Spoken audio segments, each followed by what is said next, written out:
This podcast may contain explicit language.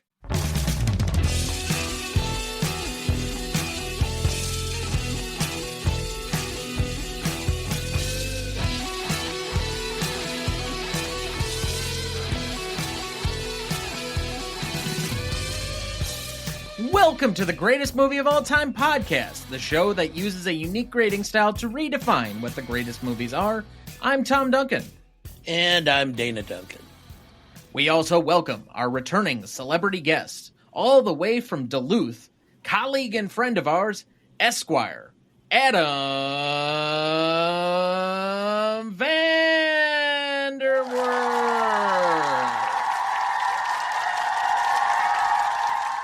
Making me feel like Spear Chucker from the movie. Is that a bad thing? No. Are you saying you're our ringer? Are you going to identify their ringer? I will find their ringer. All right. So let's jump right into it for the evening. Tonight, for our 245th episode, we discuss MASH, or Mobile Army Surgical Hospital, from 1970, celebrating its 55th anniversary later this week. Directed by Robert Altman, written by Ring Lardner Jr., music by Johnny Mandel, starring Donald Sutherland as Captain Benjamin Franklin Hawkeye Pierce Jr., Elliott Gould as Captain John Francis Trapper John McIntyre, Tom Skerritt as Captain Augustus Duke Forrest, Sally Kellerman as Major Margaret Hotlips O'Houlihan, Robert Duvall as Major Frank Burns, and Roger Bowen as Lieutenant Colonel Henry Braymore Blake. Recognition for this movie? MASH was released on January 25th, 1970. On a budget of $3 million, the film would gross roughly $81.6 million and finish third at the domestic box office for 1970. Did anyone look at what the top two producing movies were for that year, or grossing movies? Nope. Love Story? Yes, that was number one. I don't have the other one. Airport. Oh, yes.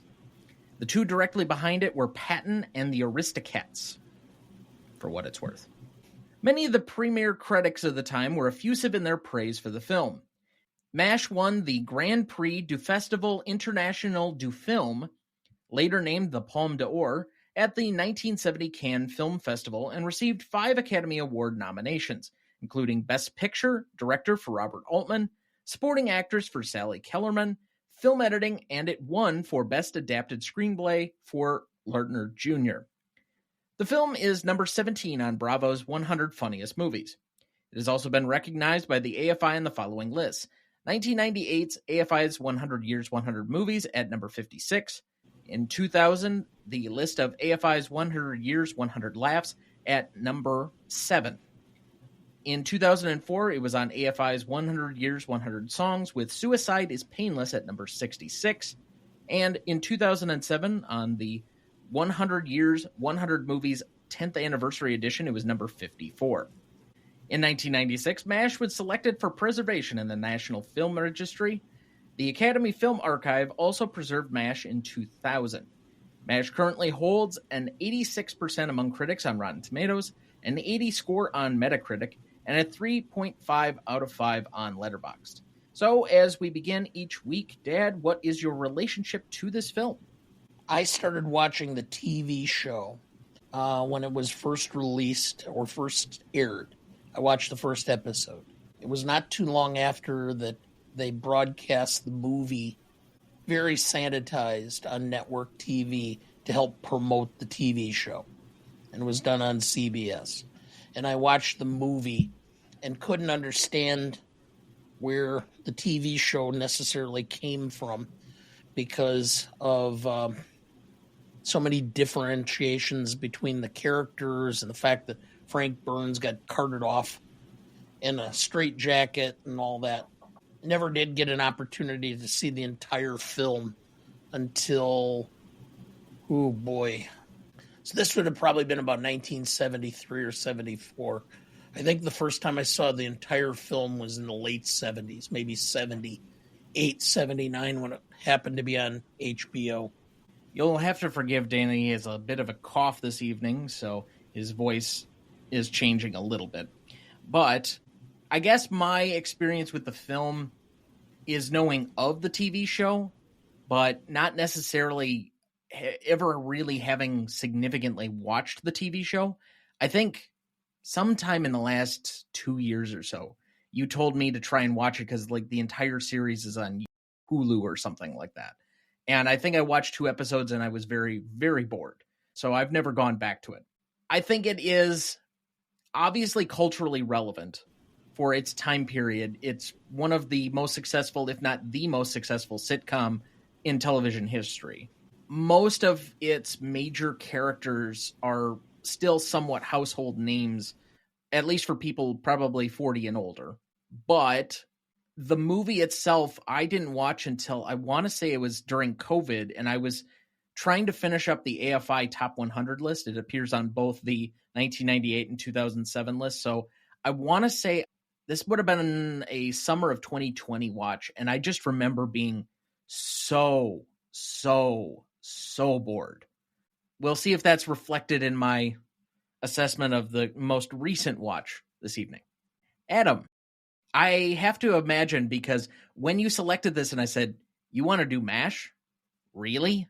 And you demanded to be on this episode, you feel very differently. I do. So MASH had a bit of a revival on, it was either VH1 or Comedy Central right around the time I was in high school. And it became popular among my friends because at the same time I started high school and was finishing high school, Iran and Iraq were in full swing.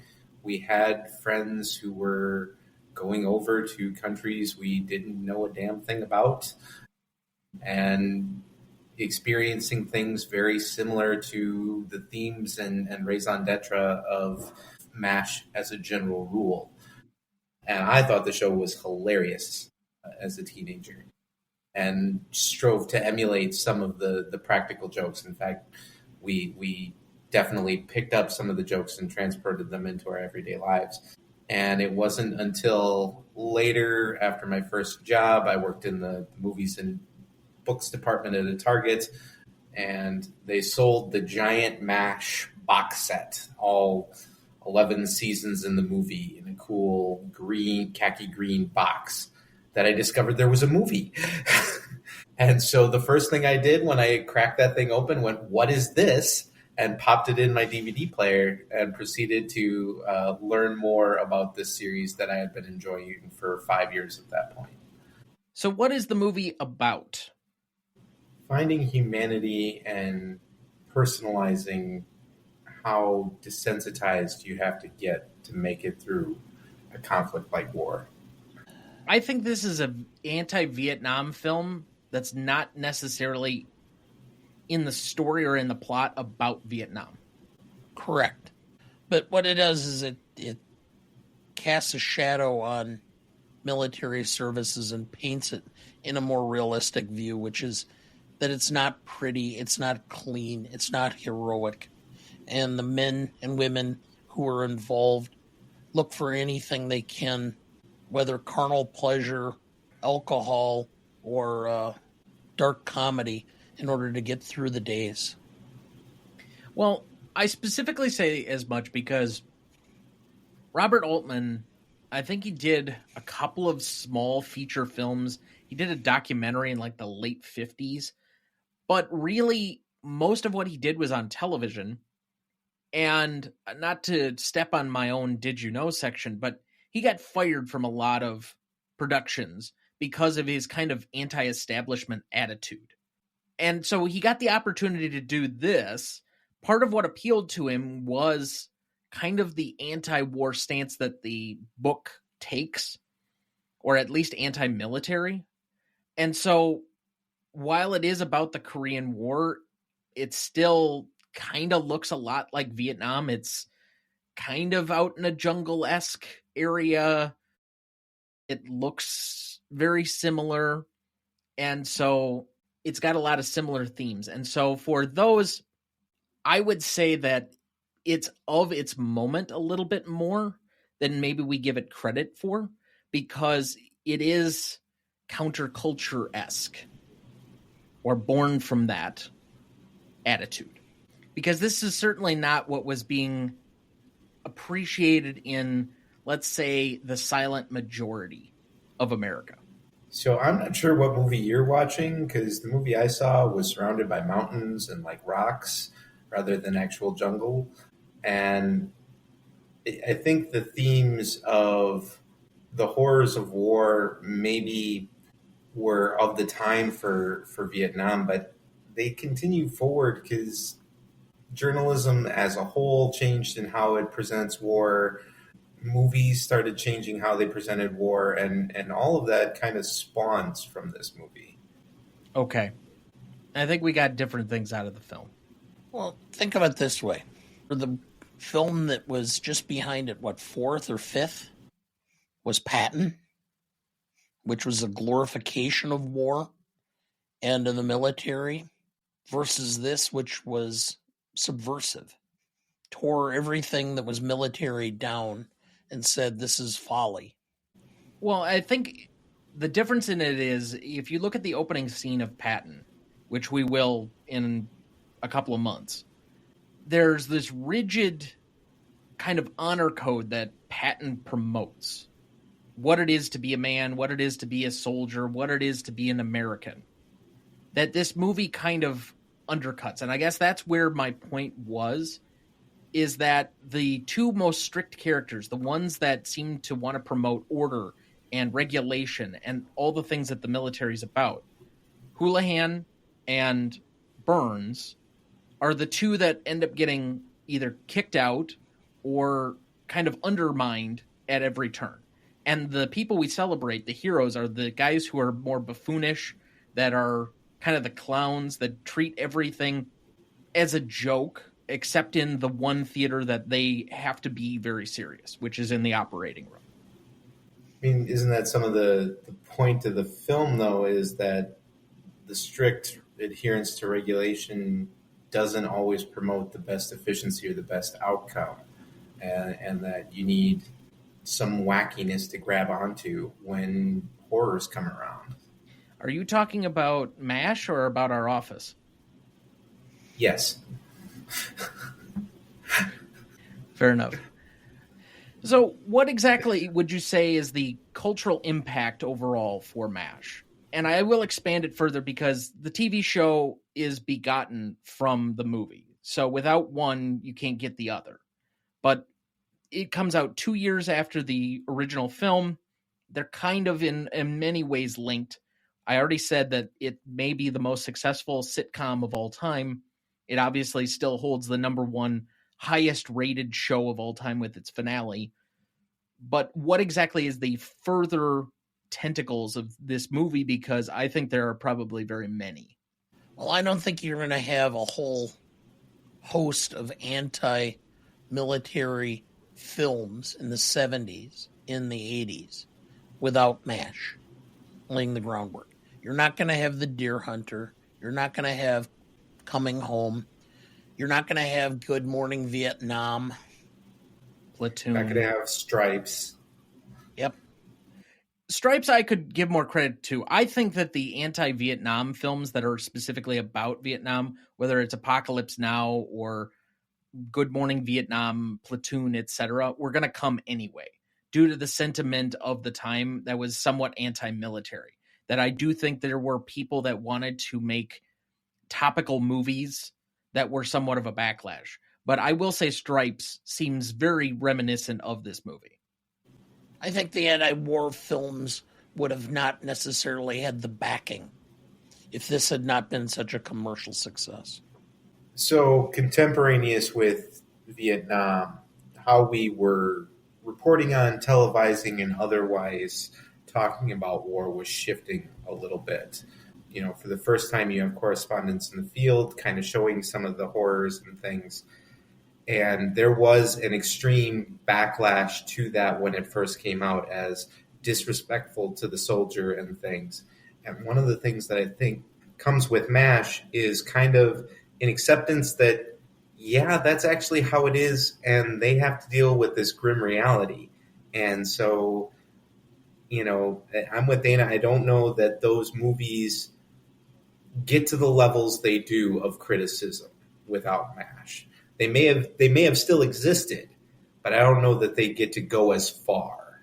I think I buy more the argument that they may not have been able to be made without them, but I think there's maybe a better argument that they're made in the wake of Apocalypse Now, which took a tremendous amount of effort on Francis Ford Coppola's part to try and get made. I mean, obviously we have a documentary about the things he had to go through just to get the financing and the rest of it, and then what happened while they were filming it to get that movie made. And I think that begets more Vietnam content than necessarily MASH. But I do think that this is a unique, in some ways, outlier, because while it's not a Vietnam film, we've kind of associated with as much. And then the TV show is still contemporary to an ongoing war, because we hadn't pulled out until, I think, 75? 73. 73? But even so, Yep. So you're 3 years before the end of the war. The TV show starts before the end of the war. And the sentiment at this point was very low toward the government and the military and such. So I do think there was a warm reception, but I think this has maybe a higher novelty than maybe a additional legacy toward those other films. I think that this film, though, and what it begets in a sitcom, because the film is kind of laid out sitcom-esque like, because it's kind of got vignettes or kind of almost mini episodes to it, like the visit to Tokyo or the football game. Those are almost like half an hour segments that kind of are an episode to themselves. And I think that the way that Altman directs this begets that kind of TV making, that also births kind of the modern sitcom as well, because while you had situational comedies, they hadn't broken out of some very rigid structures to that point. It was I Love Lucy, it was The Honeymooners, it was a couple of other things. And MASH kind of breaks with convention a bit by becoming very popular about a subject that ordinarily you wouldn't have been making fun of. Except that the novelty of the shenanigans that go on in the military were already well documented by television. The Phil Silvers show, Sergeant Bilko, and all the shenanigans he pulled as an operator within the Army. I mean, that played into World War II veterans. And Hogan's Heroes is the same way. The difference of this is it's more raw and shows not a varnished or whitewashed version of what is going on. It was bloody. It was messy. There was a lot that you didn't want to think about or talk about. So this was much less pristine than anything that had been done before. More raw, showing what it was to be in that situation. Well, and one of the things that comes with those shows is it's just soldiers being soldiers, boys being boys. This is part of bonding and fitting in, whereas MASH makes it explicit that this is a reaction to the horrors that they're experiencing, that they have to find some outlet. Is there anything to be said that this is also the first F-bomb used in film history? You could give it a little bit of credit for breaking ground there. I think it would have possibly inevitably happened anyway. But think of the amount of amazing movies that we've covered that dropped the F-bomb since this movie. Basically, any Marty Scorsese or Tarantino or De Palma film allows some debt of gratitude to this breaking ground. Well, do you know why the censors allowed it to go through? Because it's a very quick scene? No, because they didn't figure anybody'd watch the film. They weren't expecting it to be a commercial success. So they thought, okay, fine, we're not going to make a big deal out of this. So they allowed it to go through. I mean, I'm not going to give it all the credit in the world. I do think that this starts something, but it takes other films capitalizing on the opportunity to see where it ends up. Obviously, you have more grimy crime dramas and thrillers and all the stuff of the 70s builds on this as an initial thing. But in some ways, you could also credit MASH with being kind of like the Jackie Robinson of the F word in movies. Okay. I mean, there may be something to be said for being first through the wall, but coming from someone who's always had F words in movies and film, I didn't know it would be that big of a deal. Before the rating system and some censorship, I mean, movies in general were relatively raunchy and debauched. It wasn't until the censor board came in the 30s that things like using swear words became a big deal. We're going to make a big deal about Psycho having the first toilet flush in a movie. I think we can make a bigger deal out of the use of the F word. I mean, how many F words have not been said in cinema history compared to toilet flushes? Well, that's just crazy. All right. Dad, are you ready to dig further into the film? Do you have our plot summary ready for us? I do. MASH, directed by Robert Altman, is a sharp, irreverent satire that reimagines the war film as a chaotic and darkly comedic theater of absurdity. Set in a mobile army surgical hospital during the Korean War, the film follows the misadventures of surgeons Hawkeye Pierce, Donald Sutherland, and Trapper John McIntyre, Elliott Gould, whose insubordinate antics clash with the rigid military hierarchy. Altman's freewheeling ensemble style captures the camaraderie and anarchy of a unit forced to find humor amidst the horrors of war. With its anti-authoritarian ethos and whip-smart dialogue, the film critiques the machinery of war and conformity without sermonizing. The overlapping conversations, naturalistic performances, the subversive tone make MASH both a product of its era and a timeless commentary on the absurdities of human conflict. Thank you. Did you know? The 14-year-old son of director Robert Altman, Mike Altman, wrote the lyrics to the theme song Suicide is Painless. According to Johnny Mandel and Robert Altman, the film's famous theme song was intended to be, quote, the stupidest song ever written. After attempting to write the lyrics himself, Altman said he found it too difficult to write, quote, dumb enough, and instead gave the task to his 14-year-old son. Mike Altman allegedly wrote the lyrics in 5 minutes, not even expecting to be paid since he was the director's son. Because of its inclusion in the subsequent television series, he continued to get residuals throughout its run and syndication. His father was paid $75,000 for directing the film, but his son eventually made about $2 million in song royalties, with payments continuing from first syndication through the present day, as MASH continues in syndication around the world. Did you know? Tom Skerritt recalled the dialogue was about 80% improvised. In order to create a different kind of atmosphere, Robert Altman cast some of the parts from improvisational clubs who had no previous movie or TV experience. Did you know? The first take of the shot where Hot Lips is revealed in the shower didn't work because Sally Kellerman anticipated the reveal and was already lying on the floor when the tent flap went up. To distract her, Robert Altman and Gary Berghoff entered the shower tent and dropped their trousers while the shot was rolling outside. While Kellerman was staring at them, the tent flap was raised, resulting in her genuine surprise and shock when she realized what had happened. In the special edition double-disc DVD, they say that Radar, Gary Berghoff, had been standing naked beside the camera, and that's the reason why Sally Kellerman looked so surprised when the flap was raised. Did you know? The story goes that when Robert Altman was editing the movie with editor Danford B. Green, they had nude pinups on the walls of the editing room. The head of post-production came by and tried to stop Robert Altman from using the editing machine, as he wasn't a designated editor, and Altman threw him out of the editing room. The next day, a memo came down from the 20th Century Fox front office stating a new policy that there would be no pinups on the walls of editing rooms. Altman took the memo to the sound recording studio and added it as one of the loudspeaker announcements during the film. Did you know? Speaking about the troubles he had with the studio, Robert Altman was quoted as saying, "The film wasn't released, it escaped." And with that, we will take our first break, and we will be right back.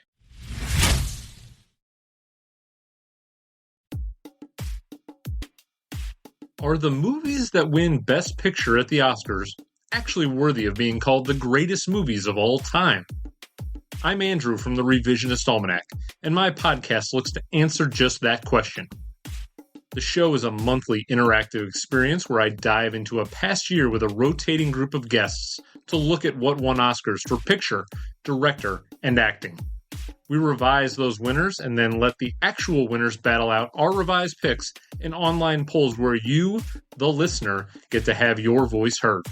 So come check out the show on all podcast streaming platforms and find the show on every social media platform using the handle Rev Almanac. I can't wait to see you there. Before we jump back into the episode, next week we welcome back returning guest Peterson W. Hill of the War Starts at Midnight podcast to discuss The Shop Around the Corner from 1940, directed by Ernst Lubitsch, written by Samson Raphaelson and Ben Hecht, music by Werner Heyman, and starring Margaret Sullivan, James Stewart, and Frank Morgan. You won't want to miss that one, so watch ahead of the show by searching the Real Good app to find where it's streaming for you. That's ReelGood. We left off at Best Performance. Dad, who did you have down? I had Donald Sutherland. I thought he was the funniest of the group and had the most, basis of the story.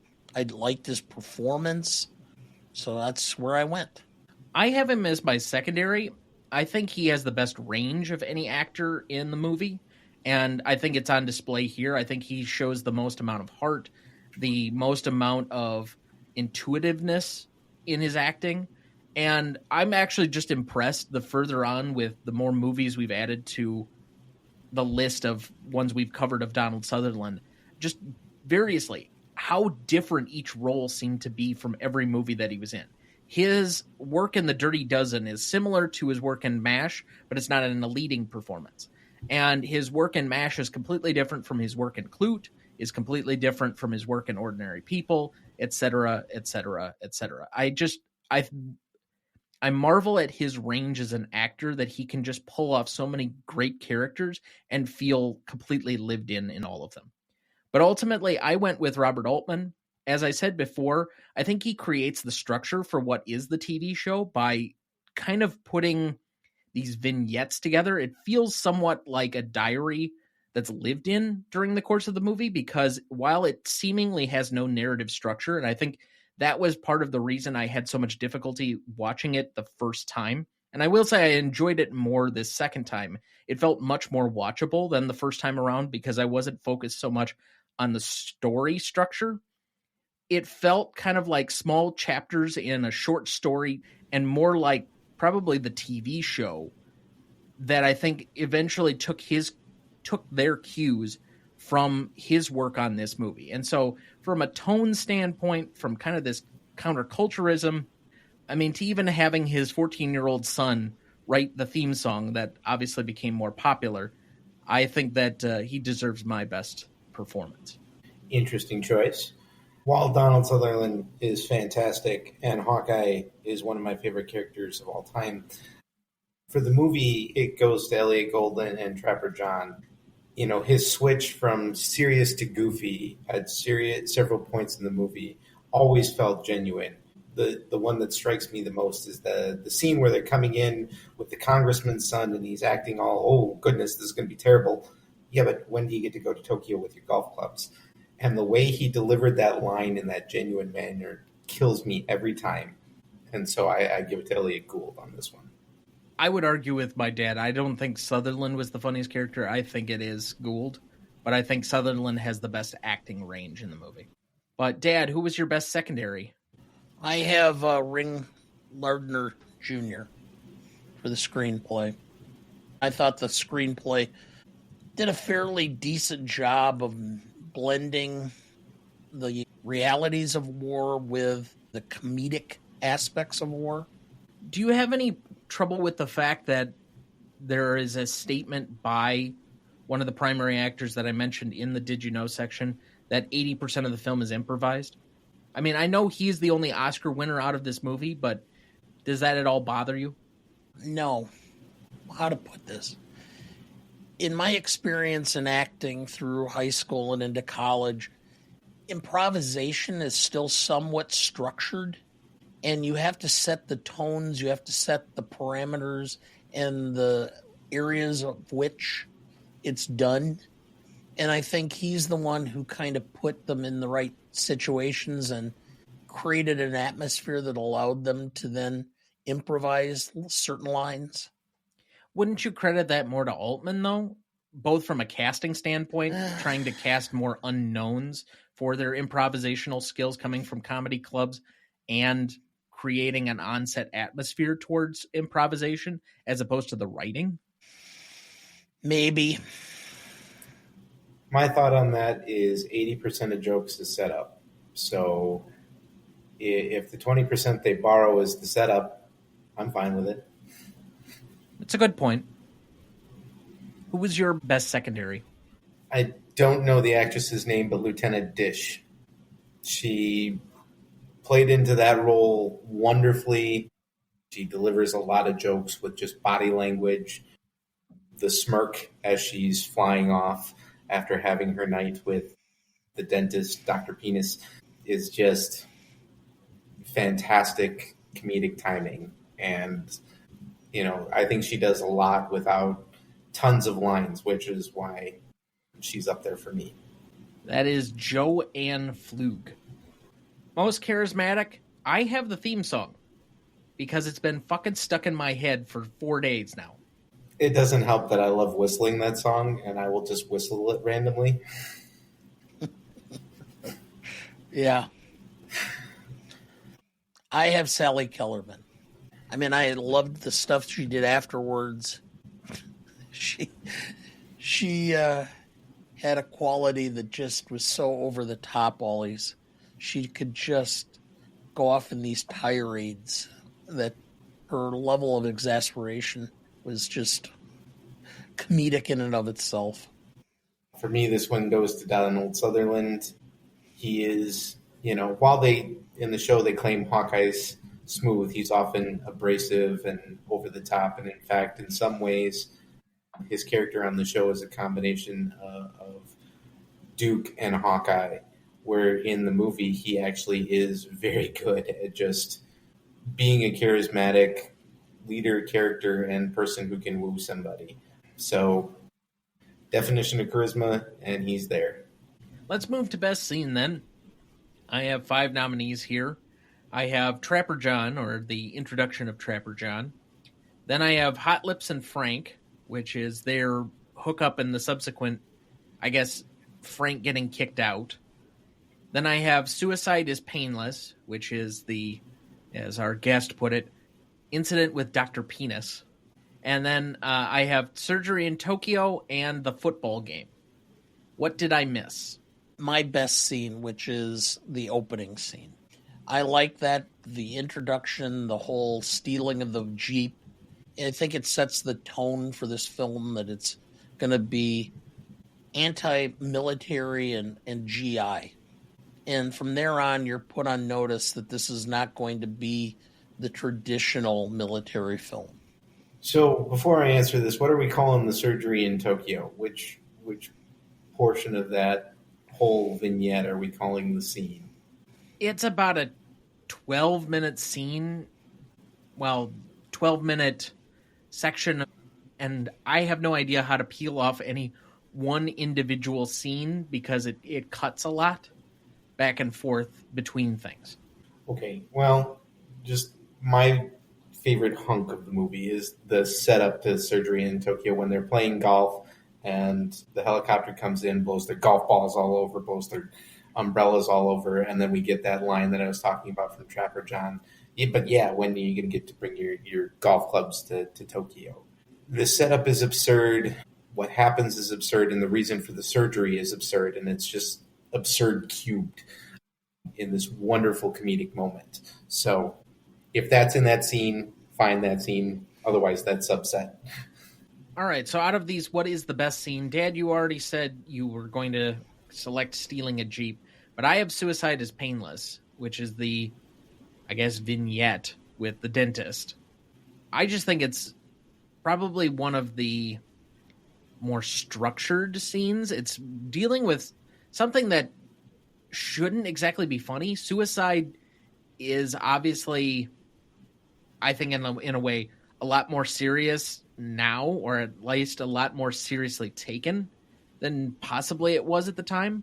Somebody can certainly correct me if I'm wrong, but I think it's taken a different meaning now than it was 55 years ago, and I don't know if we'd be poking fun at it, but for somebody to not be able to perform and then thinking they were latently homosexual, I also think that's kind of unusual, but it plays into a very playful attitude, and I think Altman does a good job of structuring the scene. There's an obvious homage to The Last Supper, and then obviously with the background music being a kind of an acoustic version of the theme song, I found it to be one of the better scenes in the movie, even though I think you could arguably nominate the entire surgery in Tokyo as well. I don't know, that scene breaks down Hawkeye a little bit with how he does treat Dish, even if the joke ends up being great. I don't know, that always detracts for me from that scene. But I'm surgery in Tokyo all the way. It's my favorite. It shows the absurdity all around of what's going on and how decision making is made in those situations, and how you just have to react to it sometimes when there's nothing to do but you want to scream. Okay, you can't scream, now what? And I think it does it in such a wonderful comedic way. That's my favorite scene in the whole show or whole movie. That's me. As far as for me, favorite scene, I have the surgery in Tokyo as well. I think it's probably the funniest scene out of the whole thing, even just ending on, what is it, the colonel, the general, ending up in bed with the prostitute and taking the incriminating photos. I think it's actually a fairly good scene if you just took it out by itself. And Gould and Sutherland are the perfect pair to orchestrate that entire sequence. For me, my favorite scene is Frank and Hot Lips, and it's also my most indelible moment. It's the part of the film I always remember. How they played it up, how they got the recording, how they broadcast it, Frank's reaction. Well, for me, the indelible moment is actually the first scene with stealing the Jeep, Duke assuming Hawkeye is the driver. The first time I watched this, I think that was the first time as a young adult I really saw the problems with making an assumption and actually having it click for me. And how, just seeing somebody next to a Jeep doesn't mean that's necessarily their job. So maybe from my own personal life experience, that one wins for that reason. I'll just say, I don't know why it's the most indelible thing about this, maybe because it's kind of an outlier compared to the rest of the film. But if you were to ask me anything that happened in the entirety of the movie from 4 years ago when I first watched it, it would be the football game, because it seems like the thing that stands out the most. It's a little Benny Hill, isn't it? Well, yeah, especially with the quick editing and such. That'll take us to our second break then. We'll be right back. Hey, movie lovers, this is Kyle, host and producer of the Movie Wars podcast. We're not just a movie review podcast. There's plenty of those. On Movie Wars, a panel of stand-up comedians blends humor with deep film analysis using their unique war card system to grade movies across key categories. Each episode delivers thoughtful insights and spirited debate, offering a fresh comedic take on film analysis. New episodes drop every Thursday on all podcasting platforms and YouTube. Deeply researched, gut-wrenchingly funny, you'll love Movie Wars.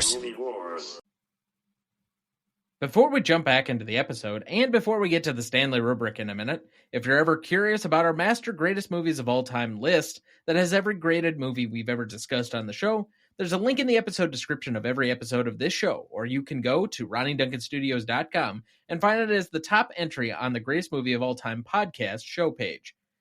That has the grades we've done so far for all 220 movies we've graded, and we continue to add more each week. Make sure to check that out as we go and follow along. Dad, do we have anyone to remember this week? Yes. Tony Slattery, 65, British actor. The Crying Game, Peter's Friends. comedian and television personality. Whose line is it anyway? Leslie Charleson, 79, American actress. General Hospital, Love is a Many Splendored Thing, The Day of the Dolphin. Claude Jarman Jr., 90, American actor. The Yearling and Rio Grande. Robert Macri, 79, American actor. Cheers, Thanks. Raspity, Street Kids, Believe in Santa. Bill Burge, 92, American actor. Ernest Saves Christmas, Ernest Goes to Jail, Ernest Scared Stupid, and a comedian. Robert Pratt, 77, American cinematographer. Batman, the 89 version. Brazil, and The Fisher King. And Sam Moore, 89, American singer.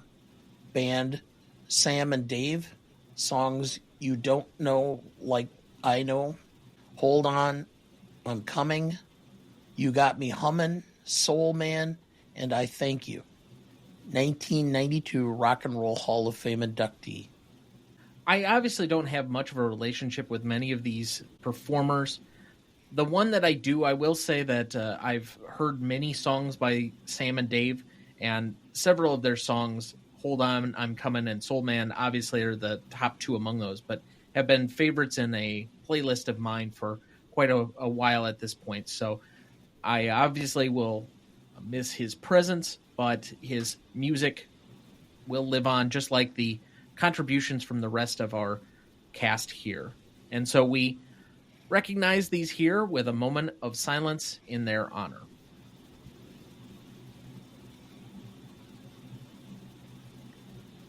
Thank you. Let's move to best funniest lines. First one up I have, all right, bub, your fucking head is coming right off. I'm not going to actually do it because I think it would blow everyone's ears out, but Donald Sutherland's whistle. Every time he delivers it, it's hilarious. Duke Forrest. Now, fair, Henry. If I nail Hot Lips and hit Hawkeye, can I go home too? Hot Lips. I wonder how a degenerated person like that could have reached a position of responsibility in the Army Medical Corps. He was drafted. Colonel Merrill. All right, I demand an explanation. Hawkeye. Someone get that dirty old man out of this operating theater. Merritt. Dirty old man, I'm Colonel Merrill. Hawkeye. I don't care if you're Jack Armstrong, all-American boy. If this kid's chest gets infected, I'll tell the congressman who did it. Yeah, but how often do you get to bring your golf clubs to Tokyo? General Hammond. Henry, I have a report here from your Major O'Houlihan. Now, she makes some accusations here that I frankly find hard to believe. Colonel Blake. Well, don't believe them then, General. Goodbye. I'm out. Wow. Only two. That's it. I must be a fairy. Captain Ugly John Black. Anybody know if this is an officer or an enlisted man? Hawkeye. He's an enlisted man. John Black. Make the stitches bigger. I think I'm out. All right, I have one final one. Oh, Frank, my lips are hot. Kiss my hot lips. All right, let's move to the Stanley rubric then. Legacy is up first. This is a measure of the legacy of the film. Roughly 5 years after the film came out, so roughly 1975 to now, what is the legacy of the film? We split this category 5 points and 5 points for a total of 10 between the industry and the audience at large. Dad, would you like to go first or second? I'll go first. For the industry, I'm giving it a 4.5. And the reason I'm going that way is because, first off, it is considered a classic film by a lot. It's protected, etc. But the other is it started and led to the TV show, which has become iconic and in reruns and continues to be. And the only reason I don't give it a full 5 is because of the differentiations between ultimately the film and the TV show. It took a different direction, and for that I can't give it a full 5 up. But from the public, the fact is, I would say maybe 25% of people are familiar with the film, whereas I think a significant higher number are aware of the TV show. So I'm in the public. I'm at a 2. For a total of 6.5. Well, I'm going to give it a full 5 for the legacy from within the industry. Again, I think the vignette storytelling, that's used in the movie is kind of unique, and I don't remember a movie before doing it that way.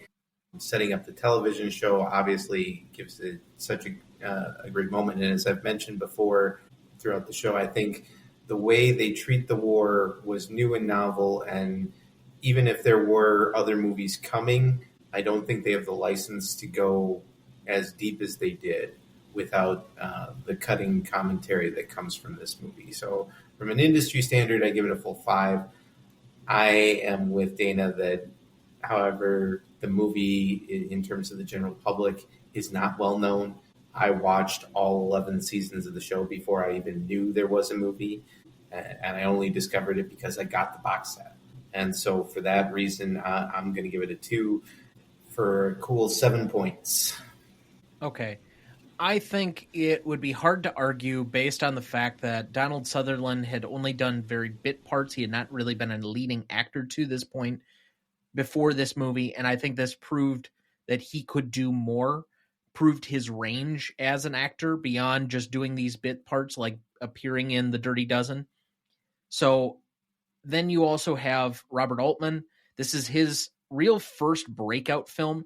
Not that he hadn't done featured films before, but this is the one that really kind of jumpstarts his film career, more or less. Because up until this point, he'd been mostly a television director.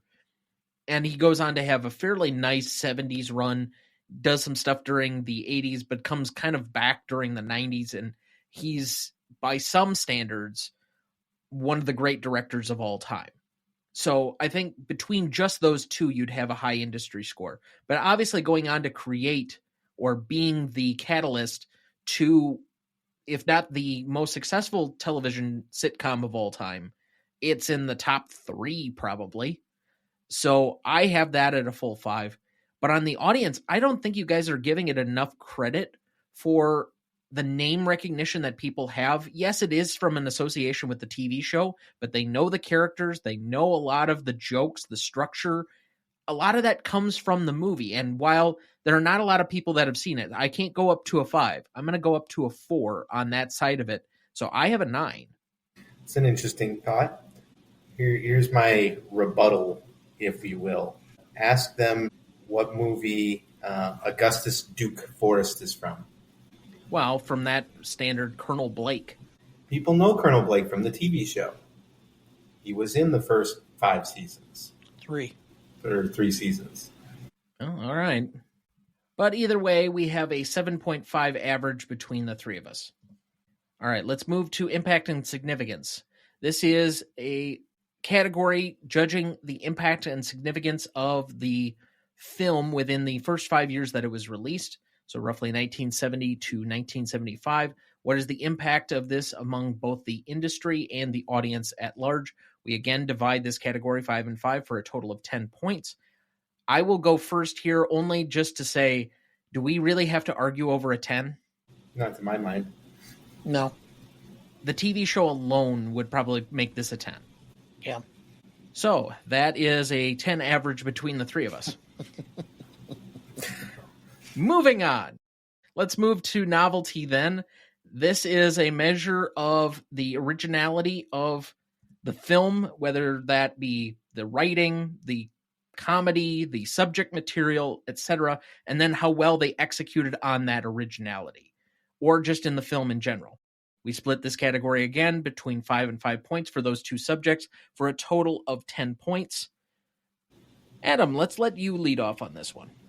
Originality at the time this comes out, it's the first one to really openly use humor to try and poke at the seriousness that is war and tie those 2 things together. So I give that, a 4 in this category for that. As far as the execution, this is where I think the vignette type storytelling and the lack of time in the operating room and how serious some of the things in the operating room, that when you compare it to like the show, you lose a little bit of it.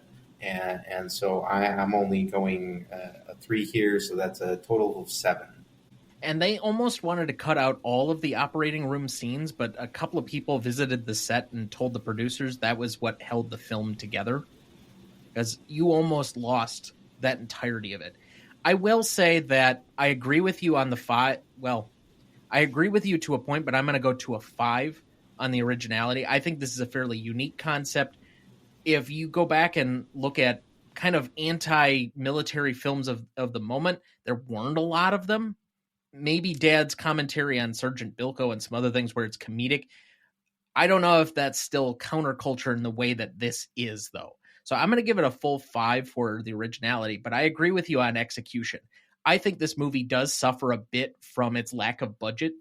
The fact that it only had a $3 million budget, I think, is felt throughout the film. While the cinematography, as far as framing, works, I don't think the lighting is particularly well done.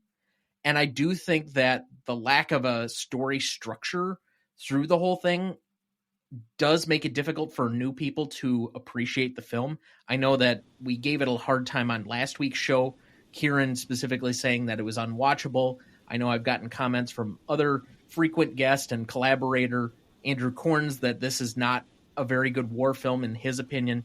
So there are people out there that don't appreciate the film, and I have to think it's because of the execution overall. And then maybe where we get into with the next category, some of the datedness of the film. But we'll wait on that, obviously. So I have an 8. All right. I have a 5 for originality because it is the first.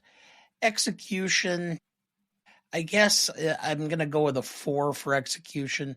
I thought it was done well, except that, and we'll get into, again, more of the classicness, it's almost a frat boy mentality throughout the film. And I think it could have been done a little less like that. And so I'm giving it a point down for that reason. I know that that probably was the way things may have been, but I don't think it was a choice that needed to be made to make this film classic or to continue to have the film resonate with some of the themes and concepts that it was trying to convey. So I'm at a 9. Well, thank you for making some easy math. That makes it an 8 average between the three of us. Now, classicness. This is a measure of how well the film has aged over time. We used to start at a baseline of 7 because we felt there was more room to move down than move up. I introduced the possibility of starting at a 6 last week. I will not hold anyone to that if you've judged it under the old scoring system. I'm just proffering that as an opportunity to maybe think a little bit differently about the film.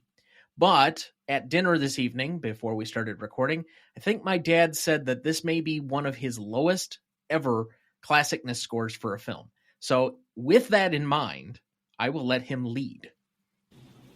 Okay. Normally we start at the 7 or had been, all right? The amount of chauvinistic attitude towards women and the nurses is unbelievable. I mean, it was almost like they're walking around feeling like they were one giant penis and every woman should just fall all over them.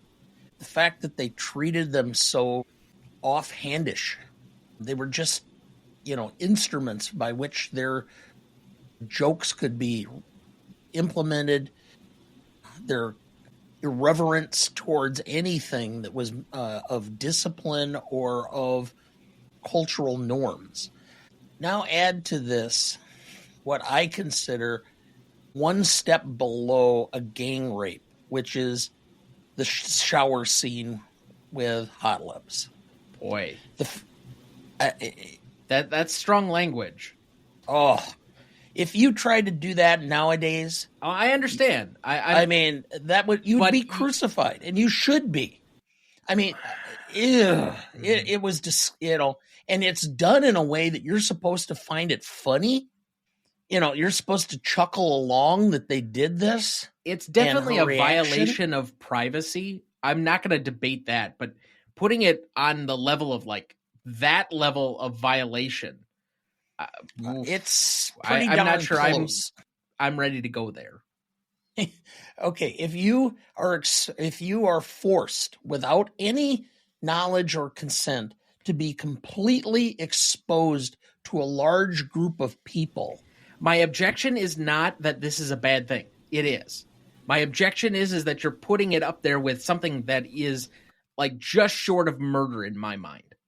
Okay, maybe I'm going a little too extreme, but this, in retrospect, this is just not at all what I think that it ages well at all.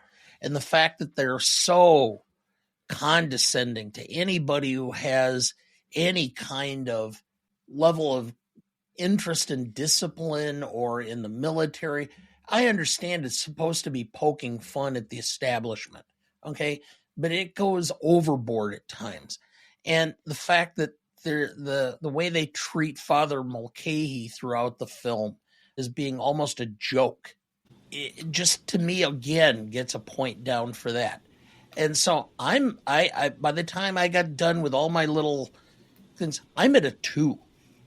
I think that is matching my lowest classicness score, possibly. I think. I might have one lower. I can't remember what I put for The Quiet Man, but it was pretty far down there. All right. I'm going to offer this to you, Adam. Would you like to follow that up, or would you rather me? I don't know where you are, Tom, but I'm in much the same boat as Dana. I'm going to add on to, the other things that, I don't have as much problem with the disrespect to the establishment, because I think that's somewhat the point of the movie. The use of slangs like Dago throughout the movie takes the place of that for me, and further degrades, where this is supposed to be. Not only because it's a slang, but it's not a slang that's commonly used anymore. Drops it even a little further, because, it took me a second to realize what they were actually talking about.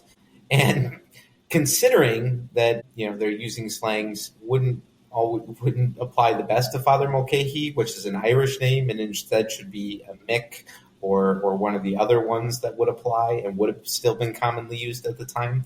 So not only did they use a slang, they used the wrong one.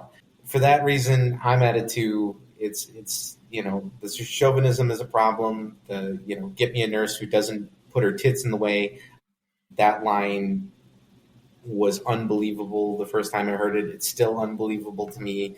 The use of the wrong slangs, the treatment of the African-American running back on the Generals team is just absolutely abhorrent. Yeah, I can't. 2. Homosexual slurs. Yeah. I was going to try and be a little more forgiving. I was going to try and give it the benefit of the doubt, but it's going to be really hard for me to follow that up and sound any bit of credible. I will also say, in its unfortunate offense, the humor is a bit dated, and I have to agree on the sexism, the misogyny, the racism, the other cultural ploys that just have not aged well. You might give it a point for a little bit of timelessness, but I don't know. I'll just match the 2 and we'll settle up from there. So a 2 average between the 3 of us. It might be one of the lowest classicness scores we have. That moves us to rewatchability. Now, last week I introduced the idea that we forego the original Kieran B test that we've been employing since he decided to become a guest on our show fairly regularly about 2 years ago, 2.5 years, or a year and a half ago, 2 years ago, somewhere in that range. But instead to look at objectively, is this a fairly rewatchable film?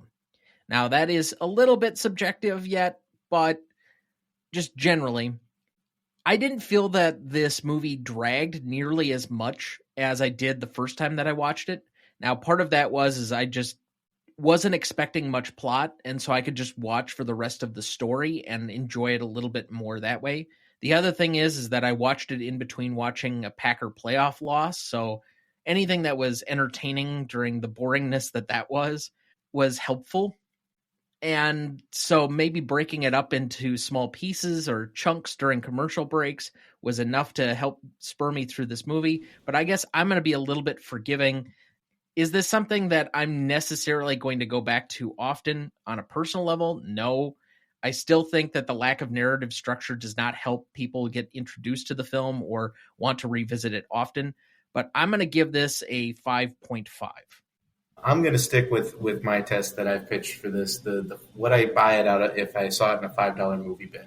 And as much as I enjoy this film for some of the laughs and being as novel as it was, it's not, with all the shenanigans that goes on with the misogynistic comments, the racial slurs and things.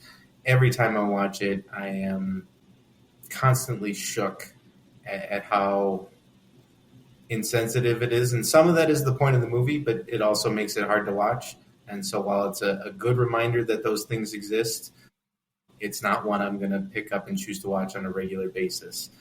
It's still a good movie, and I've rewatched it a couple times, so I'm going to say a 5, but I wouldn't have bought it out of the bin. Let's put it this way. Somebody really said, hey, let's watch the movie MASH. Okay, I'll sit and watch the movie with them. Probably. Not 100%, but am I going to put this on my own volition? No. In fact, I'm 61 years old, and if I never see this film again before I die, I'm okay with it. So I can't give it any higher than a 4 for that reason. I don't object to watching it if I have to, or if somebody is asking me to watch it, but I'm not going to do anything more than that. Okay, so that is a 4.83 average between the three of us. Thanks for making harder math. For audience score on this one, we had a 73% for Google users and an 82% for Rotten Tomato users, giving us a 7.75. So to repeat the categories, we had a 7.5 for legacy, we had a 10 for impact and significance, an 8 for novelty, a 2 for classicness, a 4.83 for rewatchability, and a 7.75 for audience score, giving us a final total of 40.08, and currently placing it on our list at number 185, shortly behind The Lady Vanishes, and only 0.02, so 2/100ths, ahead of Gran Torino. So, if you have any issues with our scoring, as at least one person has had recently and made us maybe think about and readapt the categories, you can write us at greatestalltimemoviepodcast@gmail.com. You can find us on any of our socials at gmotepodcast, or you can find us on the website ronnieduncanstudios.com/gmotepodcast. Let us move to remaining questions. What happens to Frank? Obviously, he shows up in the TV show, but he's just let off. Does he go home? Is he dishonorably discharged? He's put in the nut house. I mean, that was such a non sequitur from what happened to him all of a sudden being in a straitjacket. You would have to think it was a Section 8. I don't know. That doesn't count as a dishonorable discharge, but I would think it's a full Section 8. I don't know what that means, but sure, I'll agree with you. Discharge for mental defect or illness. I see. Okay. And then, where do you think the idea to convert this to TV came from? Well, to me, we've touched on it a number of times. This movie's told in vignettes. It's set up already to tell it in episodic form. And the idea to break this down and just add a little depth to the vignette makes perfect sense to me. Every time I watch it, I go, boy, how did they not just think this should have been a TV show and we could have skipped the movie altogether? Dad, other than The Odd Couple, were there any other movies that were really being adapted to TV shows from the time period? Because I'm not as familiar with that era of TV. Planet of the Apes became a TV show that lasted a couple of seasons. I'm not thinking of any other ones off the top of my head, but ultimately what ended up, as far as I can tell from this, is I know that the studio wanted to do a sequel. Altman really was opposed to it. They couldn't get anything going with it. So the studio decided, all right, well, we've got kind of a preliminary idea of where we want to go with this. So let's turn it over to some creatives and see if they can turn it into some sort of a TV show. And who did they get? Gene Reynolds, who, was the guy who basically established Hogan's Heroes. And he became the primary lead of this, working with Larry Gilbert, who had been a writer for Sid Caesar in the 50s. The two of them created the show with some studio oversight as to what they could do or couldn't do. And that's where the show started from. I didn't know they were pushing for a sequel. That's cool. I didn't either. But as far as I knew, Gene Reynolds didn't really have much to do with the creation or show running production of Hogan's Heroes. That had more to do with the guy who was behind The Godfather. And that was whom? I'm trying to find his name. Albert S. Ruddy. Okay, because Gene Reynolds was the primary script consultant and writer. Okay, because Ruddy created it with another guy and then was the pitch man for it to CBS. And they go through that entire section in the first episode of The Offer, which I still think is a very good TV show that not a lot of people saw. Yeah. But anyway, I digress. So any other remaining questions for either of you? I miss it every time. Margaret comes in and makes a stink about what this does to her reputation, and then she just disappears. What was the resolution to that in the movie? Or was it there at all? Are you talking about after the shower sequence? Yeah. She comes into Henry's office and she's throwing a storm about what this would do to her command and what, her as a commanding officer and her reputation. And she says, I will resign my commission. And he basically dares her to resign her commission. And she doesn't. And then she's a cheerleader at the football game. So in essence, my guess is she just kind of learns to live with the antics and kind of stop being straight-laced, I guess. She acquiesces. But since nothing really happens other than you see her at the end of the film on the sidelines, I don't know. You can kind of draw your own conclusions, but that's kind of what I come to. The other thing I will say about the shower scene is it just feels a little bit unnecessary. Had they done that around the time when Burns is let off in a straitjacket, it would have felt more authentic, but it just feels like they come back to it way later in the film after everything else was resolved. So the necessary urgency to do that as a prank just didn't feel there for me. So any other questions? One of the interesting features of the movie is the catch to the whorehouse they catch the colonel in and used to take the pictures was that it was funding care for the local children.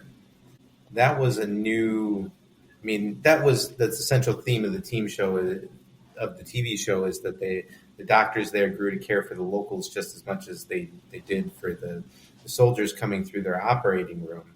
And I think that part of it from, my discussions with other veterans at VAs and things is very real. But do we think that actually ever happened, like the use of that to fund treatment in Korea or other theaters? I look at the historian here because I have no idea. I don't know, but it wouldn't surprise me. Another form of care package, I guess? Sure. That's bad. And the other thing that surprised me was the doctor's tour of duty. I think they say at the end when Hawkeye's going home to end the film was that they were there for 6 months. And that doesn't track with anything I know. Did that surprise anyone else or catch anyone else off guard? I again defer to the historian because I do not know nearly enough about military history to be able to give a decent commentary on this. Well, they were having trouble getting doctors originally. I think the tour, the points from the rotation was much more lenient the beginning of the war, and as things progressed, as they oftentimes do in wars, they upped the number of points necessary to rotate just because they were having trouble getting surgeons. Right, and I remember that episode in the TV show. There's actually a whole episode where Hawkeye goes on a tirade because of the upping of the points. And so I guess that was more my conception of it, was that they used kind of a bait and switch to get these doctors to come over, or if they drafted them with the promise that it would be short-lived and wouldn't have huge impacts on their careers, and then just kept upping the points as the thing dragged on because they just still needed them. It's possible. So I want to thank our guest for being on with us this evening. He has dedicated some time while he is on the road, so obviously some difficult challenges there. But just a quick note that you will be back, I guess, next with us for, I believe, Return of the Jedi. Yes, I will, and I'm excited about it. But that is not going to be till May. So until then, is there any place that you would like to share that people can find or keep up with you on the socials and the internet at large? If you know me at all, Tom, I'd much rather spend my time away from the office outside in the woods, and so I try not to be on the socials. Fair enough. All right, Dad, any final thoughts for the week? 2 things. First, I have started a Substack account, and so anybody who was watching the show, I'm publishing a little brief thing. I had written for my children through the years this thing, or created this list of the rules of life, and I am now going one by one through those rules and writing a little blurb about it. So if anybody's interested, look for it there. And second, just 1 second here on your Substack. Is that behind a paywall or is it free? It is free. I do ask that you subscribe to the page, though, just so that I can keep track of who actually is looking at it and who may be following me. But it is free. I'm not charging. So. All right. And second, I started Simon Says today. Yes. Is that the 4-hour monstrosity for this year? No. It is a 4-hour monstrosity, monstrosity, but it is not a 4-hour thing. You're Luckily, not talking about it's- the Brutalist, are you? I don't know. We discussed a 4-hour movie that you have to watch for the upcoming nominees. Yeah, Yes. that's the Brutalist, and I'm going to enjoy the hell out of that. But anyway, no. Simon Says is the film I selected for him for losing last year's Oscars bet. It is a film with currently a 0% among critics on Rotten Tomatoes, starring everyone's favorite basketball player, Dennis Rodman, and Dane Cook is his sidekick, in a spy thriller through Paris. What could go right? with John Panette, with a monk, with a shaved head, with the monk cut, wearing monk robes. Why, I have no idea. But he's referred to in the film as Free Willy. Why not? I mean, that sounds amazing. And it's the fight scenes are incredibly horrible. The plot is buffoonish, and if I had no respect for Dane Cook before this, I have even less respect for him now. To the fact that he is humping a couch and licking it as he's dreaming about Heather Locklear. Sounds like he should be a VP candidate. Yeah. It's not as bad as I thought it was going to be, but it is far from anything of any valuable or value in watching. Well, you have fun with that. Yeah, well, I have to watch it now, and then I'll have to record a show about it. So, folks, be on the lookout for Dana's episode on Simon Says, because he has to do an entire episode on that film in the style of the show. So that will be definitely painful for at least one of us. But Otherwise, the only other thing that I have is we're slowly working our way through the James Bond catalog as we're watching them one by one. We will be doing an official rankings of all 25 Bond films up on our YouTube page. That will not be available on the audio feed. That will just be a YouTube-only exploration. We'll be doing a live stream of that eventually. We haven't decided yet when we are going to do that, partially because we still have like half the films yet to watch, including all the really bad 80 films. But you can be on the lookout for those exciting things coming up. But otherwise, that's going to do it for us this week. Thank you for listening. Thanks for having me back. See you in a couple months. I think people who like to smoke candy and listen to cigarettes will love it. Next week, we welcome back returning guest Peterson W. Hill of the War Starts at Midnight podcast to discuss The Shop Around the Corner from 1940. Directed by Ernst Lubitsch, written by Samson Raphaelson and Ben Hecht. Music by Werner Heyman, starring Margaret Sullivan, James Stewart, and Frank Morgan. You won't want to miss that one, so watch ahead of the show by searching the Real Good app to find where it's streaming for you. That's REELGOOD. Please like, follow, rate, and review, or whatever on whichever platform you have so that more can join in our fun. You can also email the show at thenewronnydickensstudios.com or at greatestaltimemoviepodcast@gmail.com, or find us on YouTube, Instagram, Twitter, Letterboxd, or TikTok at the handle @GModePodcast. The Greatest Movie of All Time is a production of Ronny Duncan Studios. Our show is mixed, edited, and written by Thomas Duncan. Our music is thanks to Purple Planet Music. Our technical provider and distributor is Captivate FM.